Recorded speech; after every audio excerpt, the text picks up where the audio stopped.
terminando con estos frutos, precisamente habíamos mencionado que se obtienen o que son como el propósito fundamental de la noche de los sentidos, o lo que ya hemos venido explicando.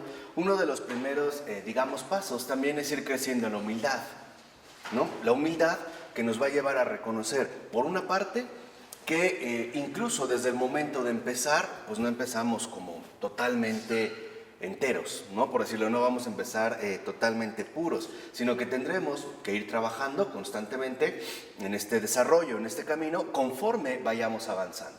Entonces, esto es un detalle muy importante, porque si no, como dice el padre Keating, la tentación de declararnos vencidos es enorme.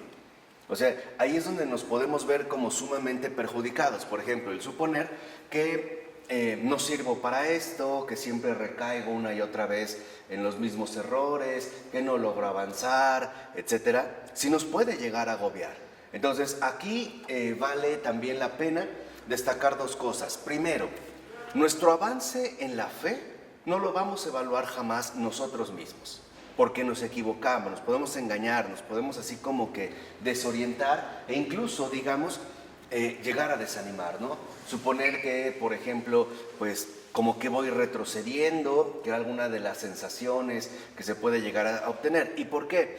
Porque no podemos olvidar que la fe no es algo sensible, y esto es vital, ¿vale? Hay experiencias sensibles donde en efecto tendríamos sensaciones al respecto. Por ejemplo, nuestros estados de ánimo me parece una evidencia clara de algo sensible, ¿no? Tenemos sensaciones, a veces de cierta alegría, cierto ánimo, o aburrimiento, tedio, molestia, etc. Son sensibles, pero la fe no. La fe no pertenece al ámbito de lo sensible. Y esto es vital para que no nos confundamos y podamos superar precisamente esta como tentación grave, ¿no? De que no avanzamos, o de darnos por vencidos y decir, no, bueno, yo más bien no sirvo para esto, y entonces por lo regular, ¿no? Vendría también una especie como de desánimo. Y esto es fundamental. O sea, si con algo vamos a tener que estar como luchando continuamente, es contra el desánimo. Esto es pero vital, ¿ok? Y esto es con lo que quiero terminar para obtener lo de los frutos, lo que les decía en el caso de la humildad. ¿Por qué? Porque el desánimo debemos entender muy bien que puede ser producido por diversas razones, o puede estar inducido por diversos motivos. No necesariamente tiene que verse limitado a un aspecto. Un ejemplo muy concreto para tomar nuestra realidad humana como es. Puede ser que el desánimo proviene a partir de una especie como de cansancio generalizado que hemos venido acumulando. Por ejemplo, hemos tenido mucho trabajo o sobrecarga de trabajo, no hemos dormido lo adecuado o lo suficiente, o ni siquiera hemos tenido la posibilidad de comer como debiéramos, pues eso nos empieza como a debilitar, ¿no? Entonces empieza a haber como una especie de desánimo, como una especie de cansancio ante las situaciones que vamos viviendo. Pero lo importante es ir como detectando qué lo está generando.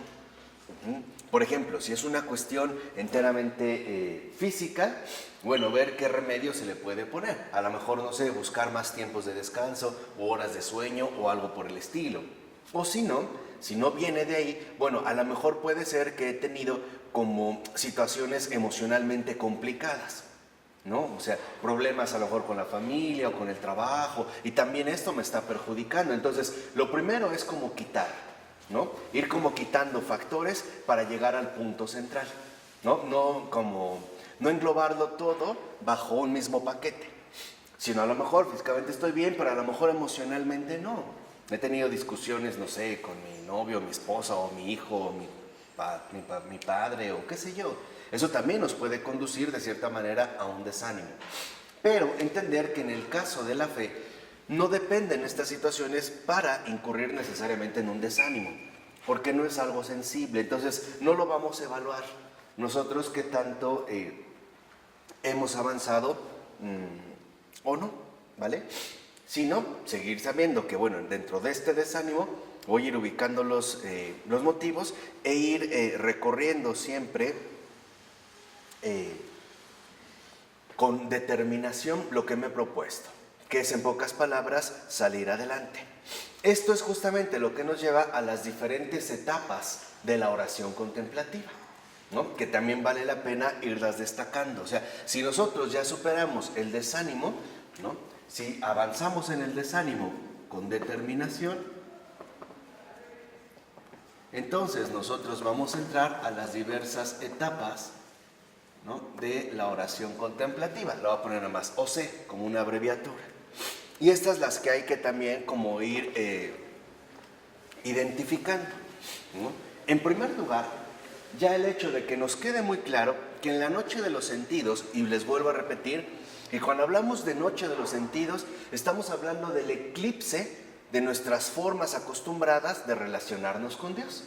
Esa es la noche de los sentidos, ¿no? O sea, se nos está invitando, como ya lo hemos mencionado, a crecer en la fe, ¿de acuerdo? Ahora, en la noche de los sentidos, Dios nos está alimentando desde dentro. Ya no se refiere a una situación externa. Por ejemplo, cuando a lo mejor obtuvimos el empleo que tanto necesitábamos o la ayuda que requeríamos, esto como que el Señor nos está alimentando de afuera, ¿no? En las circunstancias de vida. En la noche de los sentidos no. El Señor nos está alimentando desde dentro. ¿Qué significa? Que en lugar, fíjense, que en lugar de usar nuestras facultades a través de los sentidos externos, la vista, el oído, etcétera, ahora va a utilizar nuestras facultades internas, la memoria, la imaginación y el razonamiento. ¿Vale? Esto es vital para que podamos entender también algunos aspectos centrales. Número 1, ¿qué significa que Dios está trabajando interiormente conmigo, vamos, desde dentro, a través de la memoria? Que surgen por lo regular lo que se llaman purificaciones. Y esto es central, otra vez, para no caer en el desánimo, ¿sí? Esto es pero central, porque es común, o sea, es algo muy común pues en toda la gente y sobre todo en aquellos que quizá nos hemos propuesto crecer en el terreno espiritual. ¿Qué es esto? En trabajar desde dentro. Que de repente, sin ningún motivo aparente, sin ninguna razón obvia, recordé algo en mi vida que pudo haber sido, por ejemplo, algún pecado cometido o alguna mala acción llevada a cabo, ¿no? A lo mejor pues engañé a mi novia de la secundaria, por ejemplo, pero fue de la nada, o sea, ya ni me acordaba. ¿Qué está sucediendo? Primera, el Señor nos está mostrando aquello que quiere que entreguemos, o sea, que no lo quiere en nosotros. Son, por decirlo, como estas pequeñas manchitas o manchotas, da igual, ¿no? Pero que el Señor quiere limpiar en nosotros. Por esto es importante, o sea, no se trata de una especie de tortura, ¿no? Retrospectiva de lo que hice mal, ¿no? Lo que el Señor me dice es, apareció esta purificación, lo mejor que puedo hacer es, en primer lugar, entregarlo en la oración. En segundo lugar, irme a confesar. Eso es todo. Padre, recordé tal cosa, sucedió esto, o insulté a fulano, a sutano. Bueno, ahí trabajó mi memoria, ¿no? Son purificaciones. Entonces no hay por qué temer, ¿vale? No hay por qué temer, porque hay gente que, en efecto, en lugar de entender de qué se tratan estas purificaciones, las asume como una especie de autorreproches. Y entonces incurre en la culpa, ¿no? Recordé aquel momento en el que le pegué a mi esposa, a mi madre, ofendí a tal y pasaron tantos años. No es eso el fin. El fin no es la culpa. Acuérdense de algo muy sencillo. Hay una diferencia enorme entre la culpa y el arrepentimiento. La culpa lo que hace es ahogarnos en el pasado. Esa es la culpa.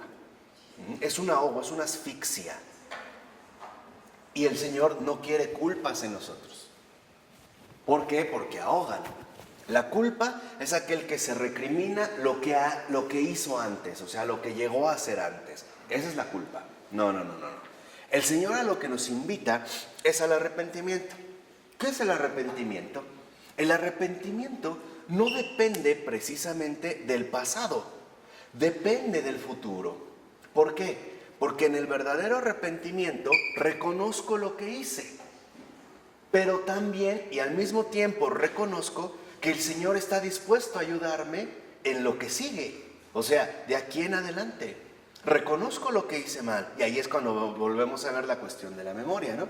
reconozco que hice mal, pero dirijo mi mirada al Señor y le suplico que me perdone lo que hice, pero también que me ayude en lo que sigue para que algo así en mi vida no se vuelva a repetir. Y esto nos da esperanza. Por eso es muy importante, o sea, la culpa asfixia, ahoga, mientras que el arrepentimiento se vive en esperanza. Porque el verdadero arrepentimiento es, en todo caso, no solo reconocer la falta cometida, no, va más allá. El verdadero arrepentimiento es el aceptar que Dios puede intervenir en mi vida y que justo porque no lo dejé intervenir, eso sucedió. No sé si queda claro. Esto es pero vital, ¿eh? Esto es muy importante. O sea, reconocer que la regué, pues sí, ¿por qué? Pues porque no dejé que Dios estuviera en mi vida o que no interviniera en mi vida. Pero también reconozco que Él siempre está dispuesto a intervenir. O sea, en pocas palabras, a ayudarme. ¿De acuerdo? Entonces, entra, por ejemplo, la memoria, la imaginación, que nos va a ayudar, y el raciocinio, como ahorita lo acabamos de presentar, para entender lo que el Señor nos está proponiendo, ¿no? O sea, cuando uno realmente de fondo se arrepiente, ese es el corazón contrito, ¿no? Del que se habla en la Escritura, es un corazón arrepentido de no haber permitido que Dios interviniera en mi vida. Eso es el arrepentimiento, no la culpa. Entonces, acordémonos, nada de culpas, ¿vale? Porque la culpa no viene del buen espíritu, eso es fundamental. La culpa viene de nosotros mismos. En pocas palabras, la culpa es producto del ego, que le cuesta aceptar su propia bajeza.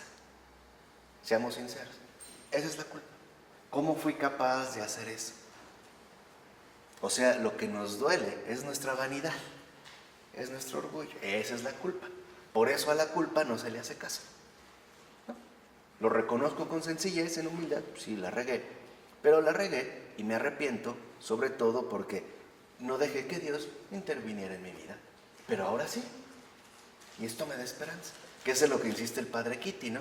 Nos equivocamos, nos levantamos y seguimos, siempre invocando al Señor. ¿Por qué?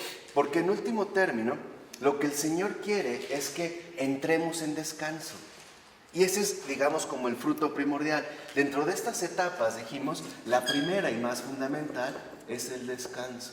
Y por eso hasta la pongo con mayúsculas. Es el descanso. El Señor sabe perfectamente bien que somos algo así como que muy afectados por el activismo, tanto exterior como interior, ¿no? Las actividades que realizamos y a veces nuestra cabecita loca que anda dando vueltas y nuestras emociones agitadas. Entonces el Señor nos dice en primer lugar, espera. El primer fruto que se busca obtener es precisamente el descanso. ¿Cómo se obtiene el descanso? Centrando toda nuestra persona en Dios. O sea, descansando en Dios. Vamos a decirlo también de esta manera, descargándonos por completo en Dios. Porque es el único que sí nos aguanta y soporta. Fuera de Él, otro ser humano no lo puede hacer, ¿no? Él sí. Entonces, cuando yo busco precisamente la oración contemplativa, le dijimos, ¿no? Esta actitud pasiva de entrega, dejándome en Él, lo que busco es alcanzar justamente este descanso, o sea, este punto quieto, porque se trata de darnos cuenta que Él siempre nos ha acompañado con su presencia divina, aunque equivocadamente hemos pensado que está ausente. ¿Sí lo ven? O sea, yo creo que de alguna u otra manera, nosotros casi siempre, en varias circunstancias de la vida, llegamos a pensar, aunque a lo mejor no a decir, pero sí a pensar, que Dios nos abandonó. Como que se olvidó de nosotros. Como que no nos está haciendo caso. Bueno, dice el Padre Keating, y vean, dice, ese es el engaño monumental de la condición humana. O sea, ¿en qué consiste, dice el Padre Keating, el engaño monumental? O sea, el engaño más grande de la condición humana en no percatarse de la presencia de Dios. Ese es el engaño monumental de la condición humana. llegar a suponer, incluso a creer o ya hasta afirmar que en pocas palabras Dios me ha abandonado. Por eso insiste el padre Keating que el camino espiritual es el remedio para este engaño. Y esto también precisamente me aportará un profundo descanso. ¿De acuerdo? Esto es vital. Por eso decíamos que se nos invita a descansar de nuestros sentidos exteriores, para ahora trabajar en lo interno y experimentar la presencia de Dios en todas las circunstancias. Es un poco con lo que pasó en el Evangelio con Bartimeo, ¿no? Que escuchamos ayer. Si lo ven, Bartimeo, o este hijo de Timeo, porque Bar es hijo de, es como una filiación, ¿no? Bartimeo, cuando oye a Jesús, ¿no? Le habla, y finalmente Jesús le dice, bueno, llámelo, ¿no? Y le dice, ¿qué quieres que haga por ti? Y dice, Señor, maestro, que pueda ver. No le dice que recupere la vista, no, le dice que pueda ver. Y aquí es como un paso muy central, porque este poder ver significa que podamos verlo a Él en todo lo que nos ocurra. Porque siempre su presencia es una presencia consoladora, es una presencia pacificadora, es una presencia esperanzadora. Entonces cuando Él le dice, maestro, que pueda ver, le está pidiendo lo central. No le dijo que me recuperes la vista. Si lo ven, o sea, Bartimeo no está hablando en términos enteramente físicos. Se tira el manto. ¿Sí? Sí, o sea, cuando se pone en pie, porque el manto representa ya, digamos, como nuestras comodidades adoptadas, donde nos arropamos bastante bien, de manera segura. O sea, todas nuestras estructuras usuales de vida. Ahí está el manto, ¿no? Lo agarra. Entonces, ir con Jesús para ver involucra quitarse el manto, o sea, todas nuestras formas equivocadas de vivir y con lo que nos hemos arropado. Por ejemplo, ¿cuántas veces nos envolvemos en pensamientos bien dañinos y nocivos? El más grave es, Dios no está conmigo, o Dios está enojado conmigo, o Dios no me quiere, o Dios me ha abandonado. Entonces, es quitarse el manto, ponerse en pie con Jesús, le dice Jesús, vete, tu fe te ha salvado. Y en el Evangelio dice, y Bartimeo se puso a seguir. Ven, se le dice vete, no se va, lo sigue, porque ya puede ver. Entonces, esto es lo importante, de la visión, del descanso, que nosotros también alcancemos la visión. Y es una visión espiritual, no es una visión enteramente física. Es el empezar a contemplar, ¿no?, la presencia de Dios en nuestras vidas. Y en pocas palabras, el empezar a contemplar que Él nunca me ha abandonado. ¿Qué es lo que sucede? Dice el padre Keating, que nosotros fácilmente aplicamos la palabra aridez, ¿no? Hablamos de aridez en la oración, pero entendemos aridez como ausencia de Dios. Y dice el padre Keating, no es así. Significa, en pocas palabras, que Dios está comunicándose con nosotros a un nivel más profundo. No quiere decir, por eso decíamos que es la noche de los sentidos, no quiere decir que no me está hablando. Quiere decir que se está comunicando conmigo a un nivel más profundo. Mucho más profundo, a un nivel donde ya las palabras no tienen cabida.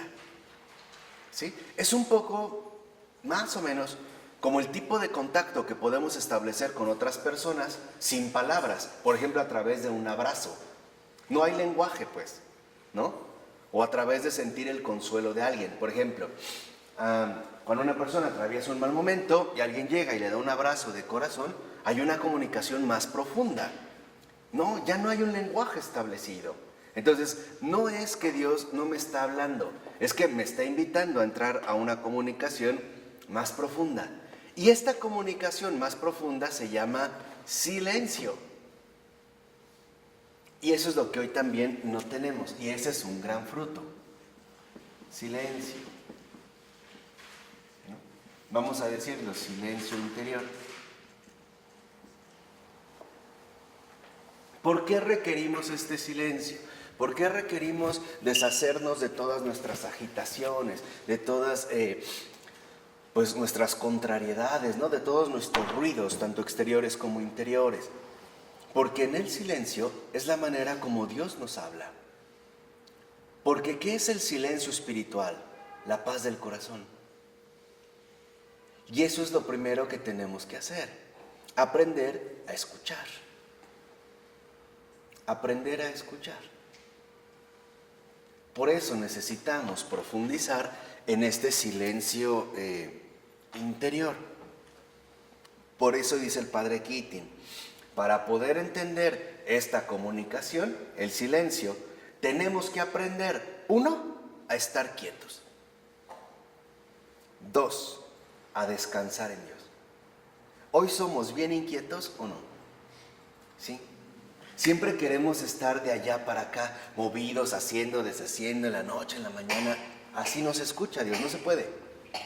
Porque necesitamos aprender, como dijimos, a estar quietos, a estar tranquilos. Estos momentos de quietud son los verdaderos momentos de oración. Todo, absolutamente todo, está centrado en Él. Y al estar centrado en Él, puedo obtener un descanso.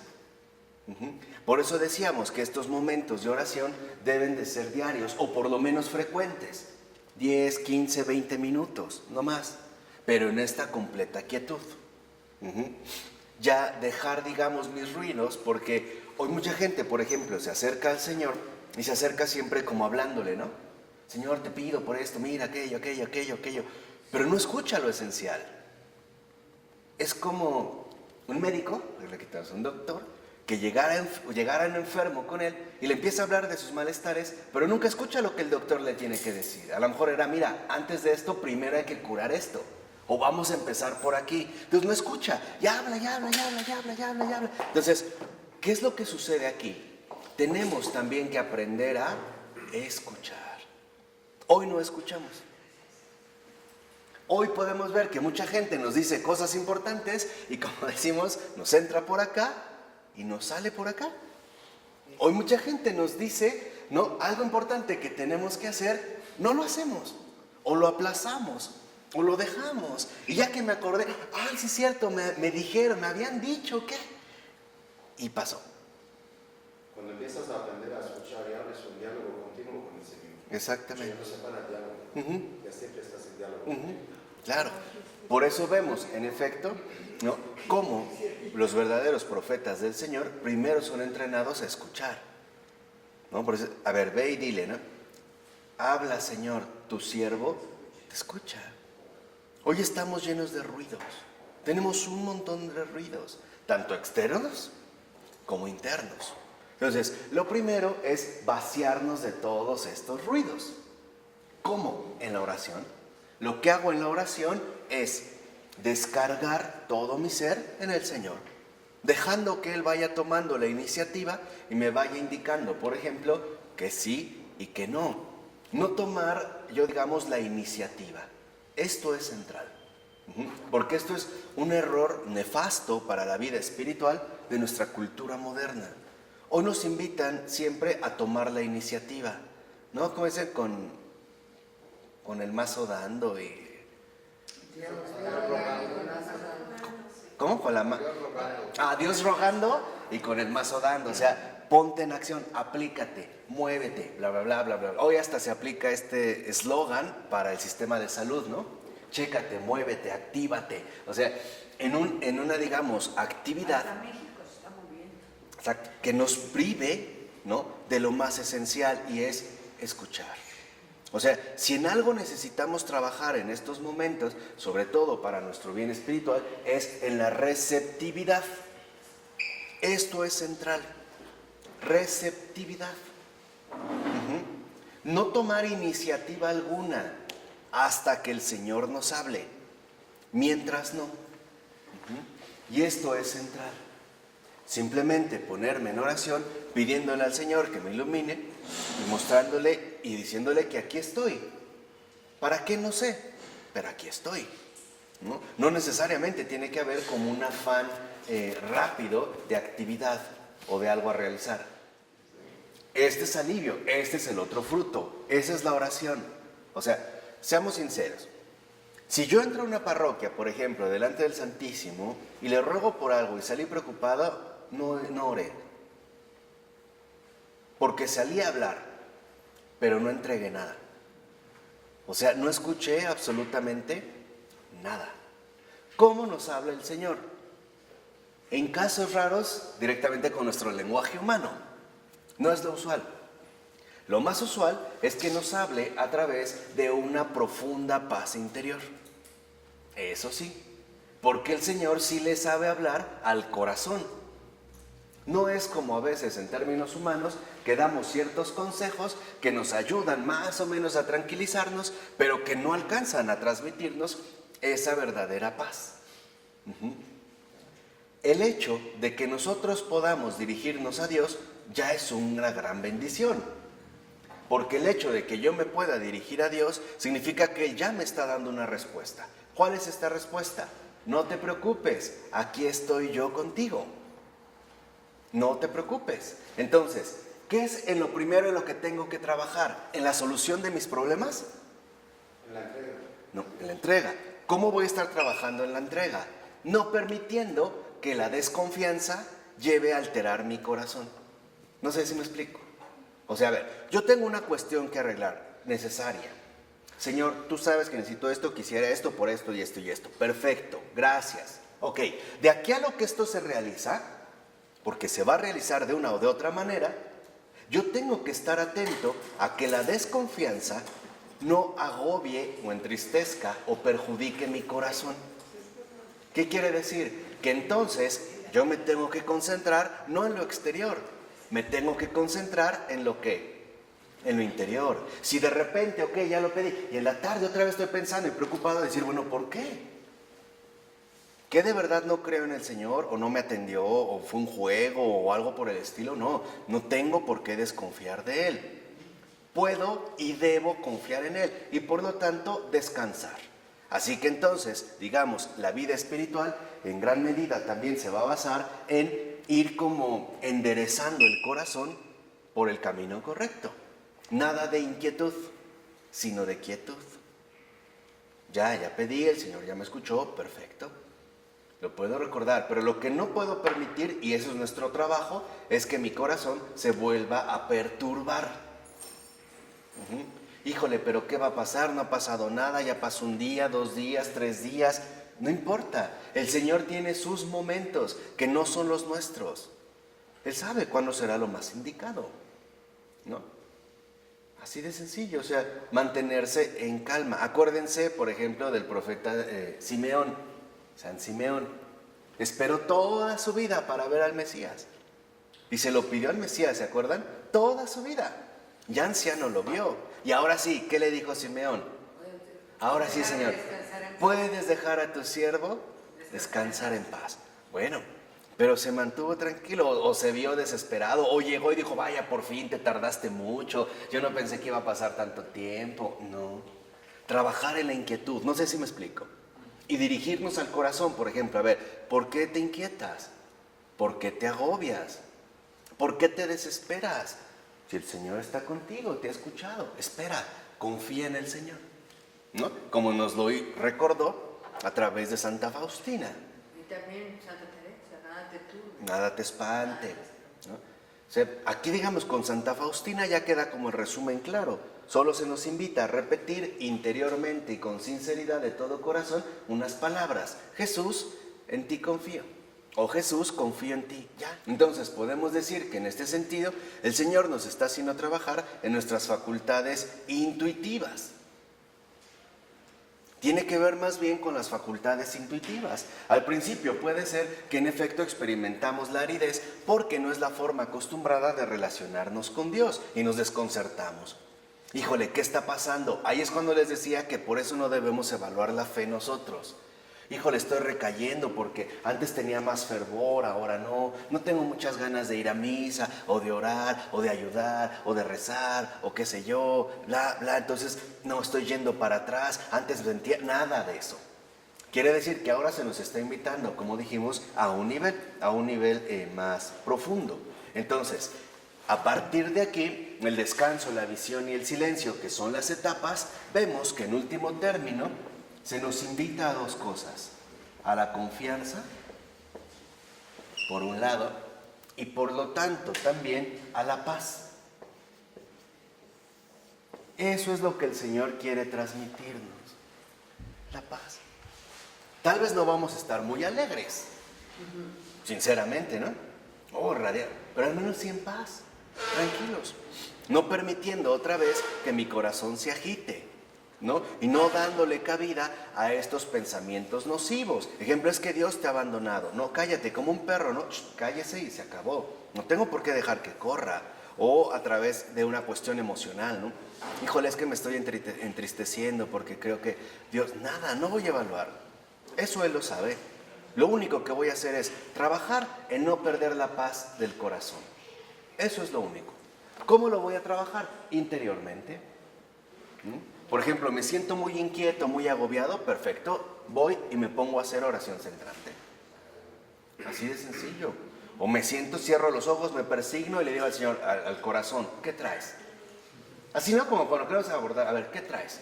¿Por qué tanto ruido? ¿Qué te pasa? ¿Qué te afecta? Y dejarlo que se exprese. No, es que esto, lo otro, bueno, ok. ¿Te sigue inquietando esto? Volvemos a entregárselo al Señor. Y así, pues es normal, ¿no? Es parte, digamos, sería parte de nuestro crecimiento. De tal manera que... Perdón, esto también se puede resolver a través de un sueño. Sí. Cuando estás dormido, que despiertas y dices, ay, esto era lo mejor. Sí, puede ser. Por ahí nos puede venir una iluminación, pero el Señor tendrá sus modos, ¿no? También puede ser. Pero lo importante, dijimos, es no perder la paz. Y también creceremos, y esto le interesa mucho al Señor, que crezcamos en la humildad para que después seamos mucho más comprensivos con los demás. Seamos mucho más comprensivos. De tal forma que entendamos, por ejemplo, en pocas palabras, ¿no?, que también al ir conociendo nuestras motivaciones, podemos llegar a darnos cuenta que muchas de nuestras motivaciones son bastante egoístas, aunque no se veían a primera vista, aunque aparentemente estaban bien. Pero empezamos a reconocer que no, que también, bueno, en mis motivaciones, por muy devotas que fueran, pues iban como salpicaduras, ¿no?, de egoísmo. Bueno, las voy limpiando, voy tratando de avanzar y aprendo, dijimos, a ser mucho más comprensivo con los demás que van en este mismo camino, ¿no? ¿Esto a qué me lleva? A abandonarme en el Señor. ¿Qué es abandonarse en Dios? Porque como que se menciona mucho, ¿no?, pero se entiende poco. Abandonarse en el Señor es, en pocas palabras, darme cuenta de que por mis propios medios, esfuerzos y fuerzas no voy a cambiar mucho en mí. Eso es un hecho, ¿no? Lo he intentado y sinceramente no puedo. Abandonarme en Dios es permitir que Él obre en mí. Eso es abandonarse en Dios. Permitir que Él obre en mí. Sinceramente, ¿no? Abrir, digamos, las puertas del corazón para que Él justamente obre en mí. Pero en mí, interiormente y exteriormente también, abriéndome camino y haciendo todo. Sí, va a empezar por lo interior, ¿no? Dijimos, a mantenernos precisamente en paz. Estar tranquilos, estar confiados, ¿no? Yo recuerdo uno de los poemas de Charles Peguy, donde él decía en uno de esos versos que al Padre le encantan aquellos que piden y se duermen a pierna suelta y al otro día se levantan con ganas de pedir el desayuno. Ese es el grado, ¿vale? Entonces, eso es el grado. O sea, ese es como el punto central, ¿no? Dijimos, el abandono en el Señor, saber que Él, por ejemplo, ¿no?, permitirle que intervenga en mi vida y yo no dejarme, digamos, perturbar tan fácilmente por situaciones irrelevantes. Seamos sinceros, cada uno de nosotros tiene varios desórdenes, de varios tipos. Algunos los tenemos más intelectuales. Por ejemplo, ideas bien venenosas, como víboras que nos muerden, ¿no? Desde el hecho de que, ay, ¿por qué no me ha llamado mi marido si ya es tarde? Me dijo que salía temprano, ¿por qué no ha llegado? Y empezamos, ¿no? Algunos a lo mejor somos más emocionales. Empezamos a tener una cierta inquietud interior, la dejamos crecer, nos vamos decayendo y después ya le queremos encontrar como motivos intelectuales, ¿no? No. O sea, el punto está en que nosotros no perdamos de vista al Señor. Eso es ver, esa es la visión, esa es la contemplación. Si, por ejemplo, atravesamos una situación complicada, una enfermedad o una pérdida de trabajo o la pérdida de un ser querido y nos duele, lo que sí podemos decirle al Señor, y de hecho le debemos decir es: Señor, ¿dónde estás? No te veo. Volvemos al caso de Bartimeo. Maestro, que pueda ver. ¿Dónde estás en este divorcio? ¿Dónde estás en esta herida? ¿Dónde estás en esta infancia? ¿Dónde estás en esta enfermedad? ¿Dónde estás en el huracán? ¿Dónde estás en mi cuñado? ¿Dónde estás en mis nietos? ¿Dónde estás? No te veo. ¿Dónde estás? Porque acuérdense, ahí está. Y cuando nosotros lo vemos, brincamos de alegría. ¿Qué decía el profeta Jeremías? Regocíjense, griten de júbilo, ¿no? Exclamen en gozo, en alabanzas. ¿No el Señor decía? Vienen llorando, ¿no? Pero yo los consolaré y los guiaré. No dijo, vienen llorando, pues ahora yo los voy a torturar más hasta que giman de dolor. No es del Señor, ¿vale? Por eso les he dicho, y grábenselo, tatúenselo en el pecho: todo lo que nos aflige el corazón no viene de Dios. Así de fácil, ¿eh? Todo lo que nos aflige el corazón, es decir, cualquier cosa que nos quita la paz, no viene de Dios. Puede ser un pensamiento, una emoción, una acción, una reacción, lo que quieras, pero si nos quita la paz y aflige, como que muerde el corazón, no viene de Dios. Ya sabemos de quién viene. Entonces, no. Todo lo que me quite la paz, no. Por ejemplo, híjole, ¿y qué voy a hacer mañana? ¿Qué va a pasar en esto? Y si de repente cae la bolsa de valores, y si Rusia emplea su nuevo avión hiperdestructivo, y si mi cuñado le reclama y si se entera. Nada de eso. Debemos de aprender a no dejarnos robar la paz. Ojo, porque el Señor nos la da, pero nos la dejamos quitar bien fácil. ¿Cierto o no? Basta una cosita mínima para que la paz se nos vaya, pero rápido. Es como un globo, ¿no? Tenemos la paz, pero una cosita, una pinchadita, y ¡pum!, se nos fue. No, ¿por qué? Si ese es un regalo del Señor. Ahora, ok, se desinfló mi globo de la paz. Jesús, ¿me lo inflas? Como un niño, ¿no? Intenta inflarlo, no pudo, ¿qué hace? Pues lo pasa aquí en sí, ¿no? Nosotros también, Señor, se me está desinflando mi globo. ¿Me lo inflas? Es más, me lo cuidas tú porque si no se me poncha, ¿no? O lo dejo ir como los niños, ¿no? Que de repente el papá dice, no, mejor yo me lo llevo, hijo. Se te va a volar. Eso es ponerse en sus manos, ¿me explicó? Sin solemnidades falsas. Como amigo, como alguien cercano. De que, oh Jesús divinísimo, de fluvios desbordantes, te suplico. Nada, Jesús, ahí está mi globo, se me ponchó. ¿Me das otro? Es más, ¿lo llevas tú? ¿No? ¿Sí me explico? O sea, esto es algo vital, porque si no, no avanzamos. Y empezamos como a confundir las cosas. Esto de verdad es fundamental. Esto es el abandono en el Señor. Si algo realmente me preocupa, Jesús, ¿dónde estás? No te veo. ¿Dónde estás? Quiero verte. Porque una vez viéndote a ti, vendrá mi consuelo y mi alegría. Volverá de nuevo a mí la paz. No importa si se nos voló el globito, hombre, tenemos al dueño de todos los globos. No pasa. Eso es lo que los salmos mucho piden. Exactamente. Ese es el punto en los salmos. Porque los salmos son como las palabras, digamos, como la traducción que el Señor nos ofrece de los estados de nuestra alma. Para la purificación. Ahí están como todos, Todos. Por eso es muy fácil identificarse con un salmo, porque le permite expresarse al alma, ¿no? Dependiendo del estado en el que vayamos avanzando. Pero esto es central. Si algo nos está perturbando, Jesús, ¿dónde estás? No te veo. Te quiero ver. Que vea. Que vea. ¿No? Que vea, Señor, no te veo. ¿Dónde estás en esta pérdida de trabajo? O al revés, ¿dónde estás en este trabajo que al parecer no le encuentro chiste? Que me parece que es inútil. Que me parece irrelevante. ¿Dónde estás en este matrimonio? ¿Dónde estás en esta familia? ¿Dónde estás en este país? ¿Dónde estás en este gobierno? Ahí estás tú. Porque nadie está por encima de ti. Pero yéndonos a lo central. ¿Cuál es el trabajo primordial del creyente?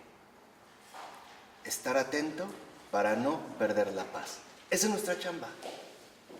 Ese es el reino de los cielos. Y el Señor nos lo dijo de manera muy concreta. Busquen primero el reino de Dios. ¿Cuál es el reino de Dios? La paz del alma.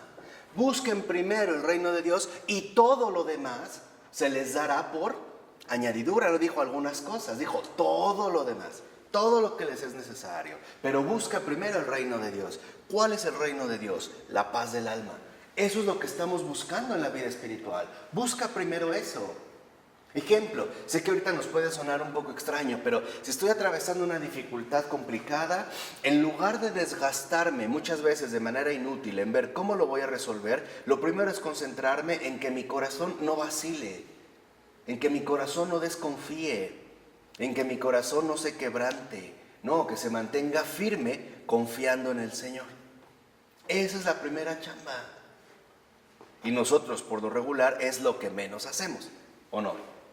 Hacemos justo lo contrario y luego nos va peor. No, pero le voy a hablar a fulanito de tal que estoy seguro que me va a sacar del apuro. Y no me sacó. ¿Cómo acabé? Más mal. En lugar de trabajar en la paz del alma, en este caso en la paz del corazón. ¿Para qué? Para poder ir viviendo como el Señor espera de nosotros. ¿Qué espera de nosotros el Señor? Que experimentemos su presencia, su paz, su consuelo, su alegría. Eso es lo que realmente espera. Ese es nuestro trabajo. Por eso les vuelvo a repetir. Ante las turbulencias, las dificultades ordinarias de la vida, si nos estamos inquietando, decirle, Jesús, ¿dónde estás? No te veo. Te quiero ver. Porque tú eres mi luz, mi alegría, mi esperanza y mi paz. Tú eres el Señor. Es más, Señor, te quiero ver y te quiero escuchar. Quiero escucharte que me digas que en esto, o sea, en esta circunstancia de la vida, estás tú. ¿No es lo que nos dijo el Señor, por ejemplo, en Apocalipsis? No teman, ¿soy yo? Cuando escuchemos eso en el silencio del corazón, no temas, soy yo, dormiremos a pierna suelta y al otro día estaremos muy contentos y con ganas de pedir el desayuno como a Él le gusta. ¿De acuerdo? Vamos a dejar de estar. Padre, del Hijo y del Espíritu Santo. Amén.